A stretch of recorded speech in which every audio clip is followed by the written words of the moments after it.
是老祖让我们寻到封印碎片，跟现在一样有勇气，被千刀万剐的场面，我早晚要将你们撕成碎片！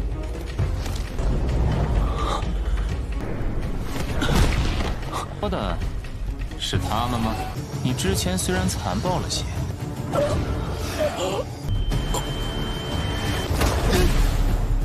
好嘞，老大。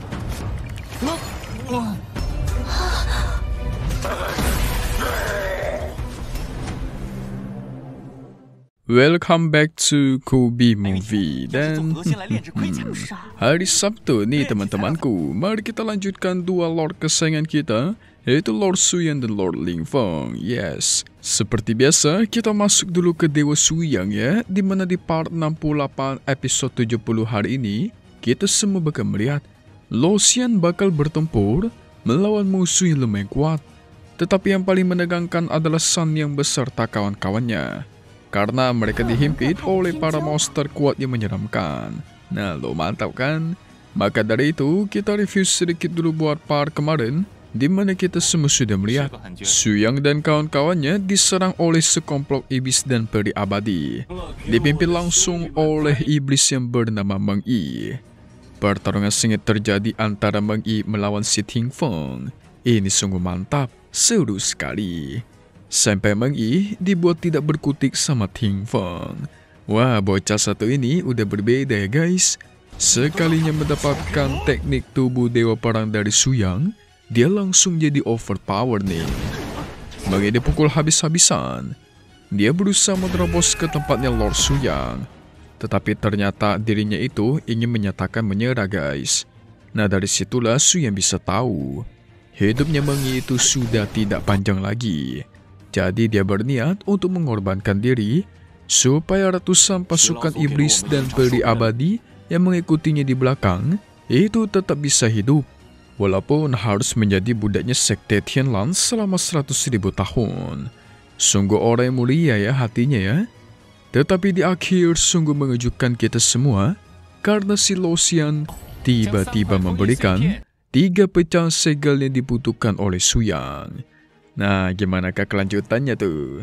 So, maka dari itu, kita masuk ke intro ya guys.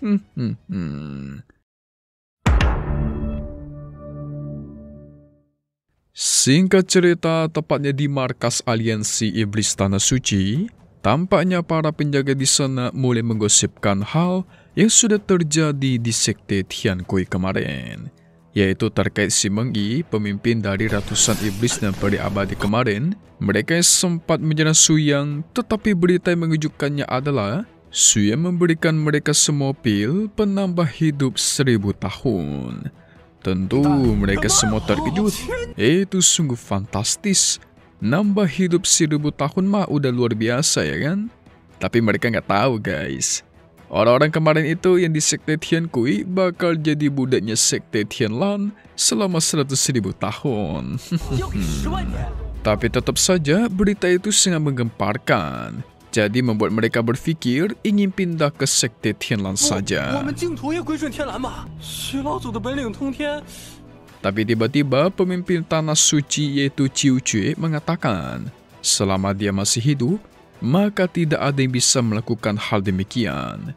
Karena dia sudah menyiapkan para pasukan elit dari alam atas yang siap untuk berperang melawan sekte Tianlan.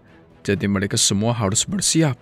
Tidak perlu takut dengan sekte Tianlan di dunia bawah. Namun tiba-tiba Qing Shu berteriak, kalian tidak perlu mengirimkan pasukan ke sekte Tianlan. Itu sempat tidak terdengar oleh para pasukan musuh. Hanya Qiu Jue saja yang mendengarnya. Tapi dia penasaran dari manakah asal suara itu. Dan dia pun meminta Qing Shu untuk keluar. Tunjukin orang aslinya yang begitu berani memprovokasi kelompoknya. Segera Qing Shu menunjukkan sosok aslinya di hadapan mereka semua. Nah lo, gak perlu basa-basi, Qing Shu langsung menerjang, membuat Qiu Jue menjadi debu dalam sekejap mata. Wah, kuat banget dia sekarang nih. Ini sungguh mengerikan ya kan? Padahal Ciu-Ciu ini adalah peri abadi tingkat 3, tetapi kok cuma pakai satu serangan, auto hilang jadi debu. Makin kuat aja si Qingshu ya. Kong Yan muncul ingin langsung meracuni mereka semua yang ada di sini. Tetapi tiba-tiba Ting Feng menarik Kong Yan seakan-akan romantis gitu guys. Awalnya Kong Yan mengira kalau si Ting Feng ini ingin menyatakan perasaannya. Dia salah paham guys. Ternyata Ting Feng tidak mau si Kong Yan menghabisi para musuh duluan. Karena dia ingin dirinya lah yang bertarung duluan tuh. Aduh. Ini orang kalau nikah mah lebih cinta sama bertarung daripada istrinya sendiri kayaknya nih. Hahaha. Tapi tiba-tiba semua pasukan di sana menyatakan menyerah.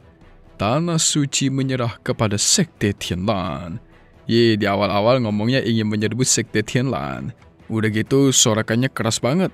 Sekarang kok kebalikannya tuh. Cepat banget berubahnya ya. Segera salah satu pengawal pun memberikan sebuah kotak khusus. Yang di dalamnya itu berisikan pecahan segel.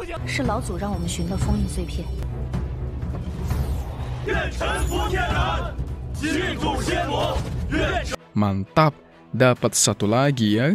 Di sisi lain, tepatnya di Bukit Iblis, di sana ada seorang iblis jatuh yang bernama Feng Yuan. Dia menangkap seorang pemimpin sekte kecil namanya adalah Tiqiu. Jadi dia sengaja menangkap Tiqiu, mengancamnya bakal menghabisi, bahkan menyiksa dirinya dulu. Bukan cuma dia doang, istri dan anaknya juga bakal dia siksa sampai meninggoy. Tujuan Feng Yuan itu cuma satu, yaitu ingin mengetahui lokasi pecahan segel yang dia cari-cari.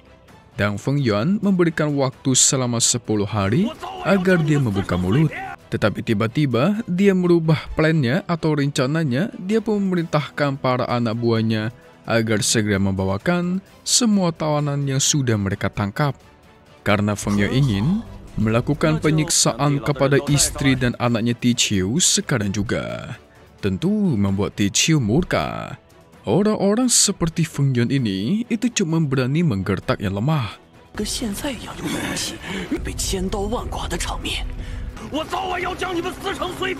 Tetapi aneh, kenapa anak buahnya Feng Yuan tidak kunjung muncul ya? Malah hanya ada balasan kalau para anak buahnya Feng Yuan itu sudah pulang untuk makan. Yang ternyata yang membalasnya itu adalah si Lo Xian. Feng Yuan terkejut. Selama di alam atas, Feng Yuan mengetahui Lo Xian itu adalah seorang penipu.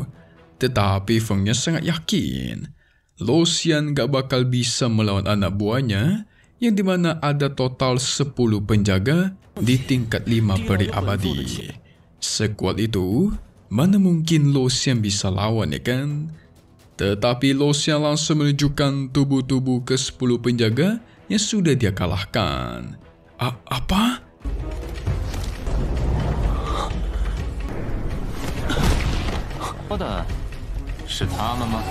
Feng Yuan yang melihatnya auto murka ingin menyerang. Tetapi tiba-tiba tuar. Lo Xian memegang mukanya dan langsung mengeluarkan jiwanya dari tubuh Feng Yuan.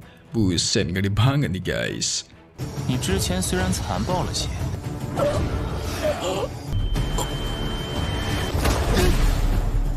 Lo Xian memastikan dia selama ini cuma terus berbohong dan menipu orang. Tidak pernah menunjukkan kekuatan aslinya. Tetapi sekarang, Lo Xian mulai menunjukkan kekuatannya guys. Sehingga selama ini sebenarnya Feng Yuan sudah tertipu. Mengira kalau Lo Xian ini sangatlah lemah. Dan gak perlu basa-basi lagi, tuar. Jiwa Feng Yuan pun dihancurkan. Tentu setelah Feng Yuan dikalahkan, Tiqiu auto bebas. Dia langsung mengucapkan terima kasih kepada Lo Xian sebanyak-banyaknya. Tiqiu mewakili seluruh anggota klan. Tetapi Lo Xian memastikan kedatangannya ke sini itu atas perintahnya leluhur Suyang. Jadi harusnya berterima kasihlah kepada Suyang.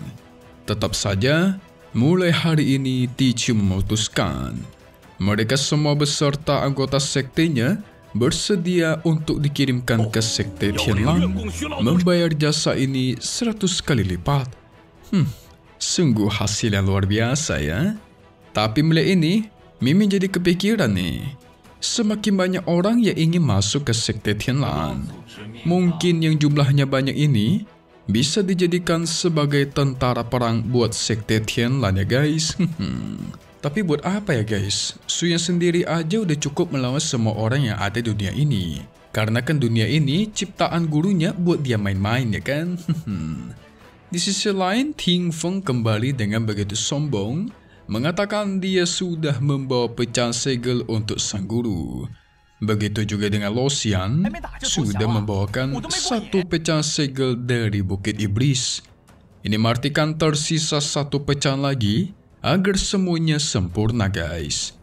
Tetapi tiba-tiba Su Yan merasakan ada hal yang aneh. Dia langsung melempar si Yaya dengan kecepatan tinggi. Bukan tanpa alasan, ternyata dia ingin menunggangi Yaya dengan kecepatan tinggi pergi ke lautan tak berujung.